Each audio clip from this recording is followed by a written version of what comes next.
Welcome to our executive interview series at FedTalks presented by FedScoop. I'm Wyatt Cash, and we're here with Arianne Gallagher-Welcher, Executive Director, Digital Services for the U.S. Department of Agriculture. Arianne, thank you so much for joining us. Really happy to be here. Thank you.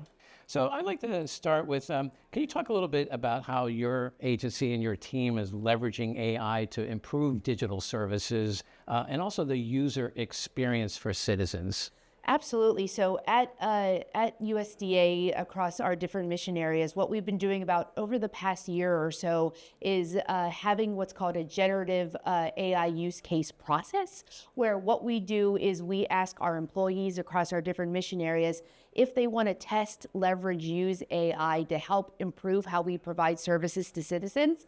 It's kind of like a Shark Tank kind of TMF type process where you kind of have to lay out your use case, lay out what you want to do, what you're trying to achieve. And then as you achieve milestones along that way, we help provide tools, access, support to really test out what you're trying to leverage with AI. And the thing that I really love about it is through early testing, they found out that some things didn't work well and weren't the right solution. And then for a vast majority of them, a lot of them have gone completely to the end and are now part of our regular processes and routines that we have at USDA. So one of the favorite ones out of I think it's about a little bit over 100 at this point of generative AI use cases that have kind of are at some stage of that process is for our Forest Service, is what they were using with artificial intelligence and sensors and a lot of other different interconnected pieces of data, is at firefighting scenes and sites, they were trying to measure fuel consumption. So they were trying to understand when they were fighting a particular fire, along with the size of the fire, the scope, how many acreages, how fast it was burning, they were trying to understand how fast they were going through their fuel. So that instead of, running out of fuel while they're at a fire, they can predict based on the size, scope, severity of the fire, how much fuel would be needed to have on site to be able to beat that fire successfully. And so through that process, which is now used out a lot in our regions on the West Coast with a lot of the different fires that we see there, we see that they're able to predict ahead of time based on, what the climate's like, what all the data is, how much fuel they may need to be able to tackle a particular forest fire. And so instead of worrying about running out of fuel, trying to figure out where reserves are, they have a better sense even before they're putting people on the ground, how much fuel is needed to battle that fire so that they're spending less time trying to figure that out and more time solving the actual problem and putting out the fire and not running out of fuel in the process. And then in the background, it's figuring out where we can push and move those reserves ahead of time so that it is one less thing that the folks on the ground have to think about when you're battling that really type of scary emerging situation. Well, that's a great use case, and I love your Shark Tank example. Yeah, I love it. It's great. Terrific. And then next, I think we all know that given the administration's push to reduce the federal workforce, that I'm curious, what do you see as both the biggest opportunity and maybe the most significant concern facing USDA? I think when we're looking at our talent and our capacity to tackle the, just so many different types of missions across USDA, we don't serve just farmers and ranchers, we serve families, we serve mothers, SNAP and WIC, firefighting, commercial producers, what we do with our foreign ag service in terms of helping spread agricultural products around the world. With such a wide mission set over a very large organization, about 90,000 employees, 27 different agencies, I think both the biggest opportunity and the biggest concern is how we're equipping those people with the best tools, the best knowledge, and the best experience to be able to focus on their work and take care of all the administrivia and other pieces of it, later. And how are we helping them balance so that we're making the routine processes that they have to do every day to be, stewards of taxpayer money as seamless and easy as possible so that they can really focus on the so many complex challenges that we have in trying to serve all those different mission sets across all the different states. Because so many of our programs, it's not just a federal standard of what we have to do to meet those needs. We have to then help and work with all the states to deliver those, especially around nutrition.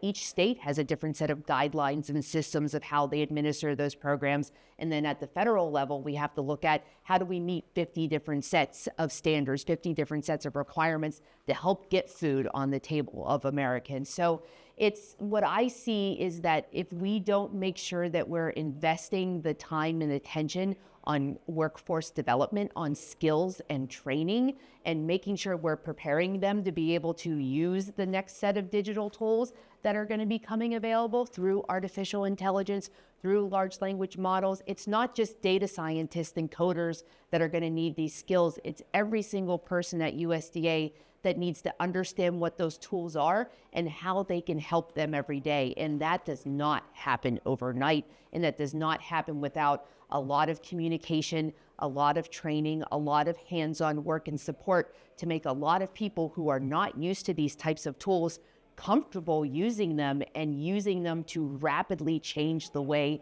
that they have been working. So I think both there's a concern there of like, how can you meet that mark? Because it seems really scary and complicated to meet that challenge for our over 90,000 employees that we have.